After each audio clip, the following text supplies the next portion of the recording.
Hey, Matevz here, and the following is an interview between me and one of our clients, one of our past clients, Tony, who wanted to grow on YouTube. He saw that YouTube could be really powerful for his business. He was focusing on LinkedIn for content, but he saw the content gains impressions and then kind of dies off already a day or two after posting. But on YouTube, he knew that he could actually post a video and the video would get recommended forever, basically stay there. And if he built a big enough library of videos, they would act as kind of a nurturing library to generate higher quality leads, higher quality clients, and close clients faster. But he had a problem. There was a lot of advice on how to grow on YouTube, what the best way is. He knew that his videos kind of looked clunky compared to other people on YouTube, but he couldn't pinpoint what exactly was the problem. And also, he had a big problem writing scripts. It took too much time. He didn't know how to actually structure them, and we basically fixed all of that. So I hope you enjoyed the interview, and if you need any help yourself, just contact us. So first, could you just briefly introduce yourself, what you do, what your business does? Yeah, absolutely. Yep. So my name's Tony Wilson. I run Equip Fractional CFO Services. We provide accounting and fractional CFO services to digital agencies to help them build businesses they love without going bankrupt in the process. Okay. And why did you want to get into YouTube and into video in the first place? Well, I think what I had seen in my experience, primarily on LinkedIn to start with, was I saw the power that video had, right? Like even in my own experience consuming the content, I knew that I gained a quicker affinity to the people that I was watching, especially those who had good video content. And so I had done a lot of time investing in LinkedIn. And I think it's still a good investment to make. I would definitely still recommend LinkedIn to an extent. But I think what I realized was I kind of felt like I was constantly just shoveling time and money into LinkedIn without there being kind of a staying power. And I think one of the things that just from consuming some of your content and just from conversations we've been having, I saw that YouTube definitely is more of like a staying power. Right? It's like all this time and energy that you're spending, it's really an investment into something that's going to be there for the long term. Where I felt like something more like LinkedIn or something more like a social media platform just felt like I was just constantly treading water. Okay. Yeah, it's more of a content library instead of just a daily push of a post, right? That's right. Okay. So what was the main goal behind starting on YouTube? Was it because I remember you didn't have necessarily a goal of getting a lot of views, right? Yeah, that's right. Yeah, in my mind, for the type of work that I do, it's so high touch that I don't really need a ton of clients, right? Like if I can land one client per quarter, that's going to be more than enough for me. And so when I think about views, I don't need to become viral on there. And I feel like even just knowing the fact that I don't need to be viral on YouTube takes so much of the pressure off, which can allow me to really focus on good content that's very focused on the people who I'm trying to reach. Okay. So what are the main problems then keeping you from just doing YouTube on your own? Yeah. Well, I think there's so much information out there about how to make good YouTube videos. And I think for me, it was really nice to know basically kind of some of the tricks of the trade. Like I knew that there was stuff that I could be doing better because when I would watch the video content that I would create myself, it just felt a lot clunkier than what I was used to consuming on YouTube, but I just couldn't really pinpoint what that was. So I think the first thing was definitely clarity. Having a lot more insight into, different aspects like how to write your hook or what's important in a hook, to things like the strategy behind how you script a video where you always want to be asking yourself the question, what's the transformation that I'm trying to bring about, Mm. and being really pinpoint focused on it. I think it's like, I think on top of that, the reason why I really have appreciated our coaching time is because you can take a course where it's, you're just watching videos, or you're reading something or whatever. But I think it takes a whole new perspective when you take that learning and then you couple it up with a one-on-one coaching setup. So like we're on our calls, and like I might have in my head what I think is meant by this, this content or this, education stuff.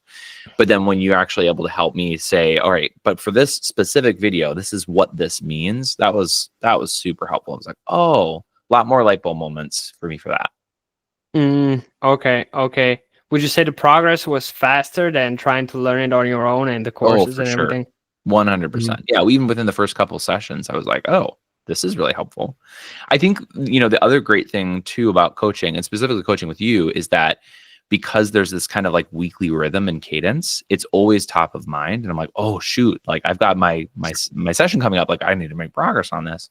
Whereas before it's like, I mean, anytime you're talking about content, unless it is a priority, it just is not going to get done. So I think that was another really compelling thing about the coaching. Okay, amazing. What were your kind of, when you got in, did you have any first impressions like that kind of surprised you or stood out? In terms of just like what I was learning, or Yeah, or the whole coaching as a whole. yeah, coaching as a whole. I feel like for like the price point, I felt like it was a very comprehensive coaching package. And I thought it was really helpful, just having access to not only that content library of like all the trainings and stuff that you've done, but also just like the practical aspect of, here are some, recommended resources, some people who would be a good video editor, a good graphic designer, and and then I think the other like really compelling thing was like, I already had a video editor that I was working with.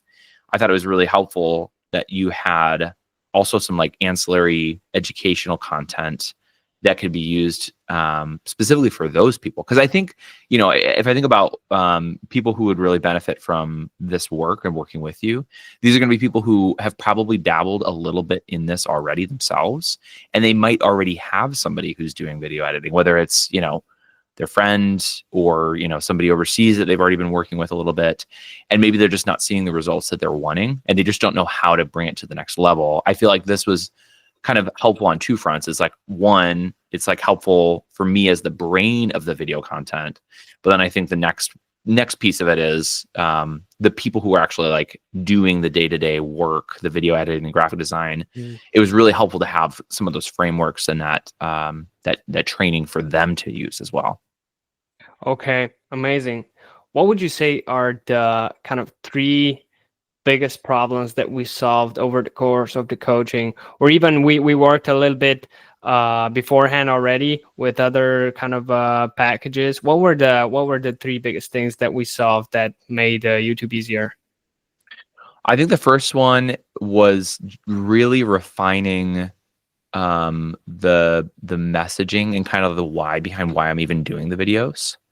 Because I don't think that was very clear to me at the beginning, right? I think it was just kind of like, I'm going to create content. I'm going to create the content that I think people need, rather than like actually objectively considering what they really need or what's going to be most helpful for them in these videos. So I think that would be one. Clarity is a big one.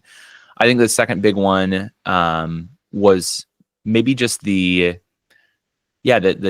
tips and tricks on how to make compelling YouTube content that's going to be like bingeable. Because like, it's one thing to just have the one video that does really well, but it's ideal to have people really cycle through, because you want to have lots of connection and points.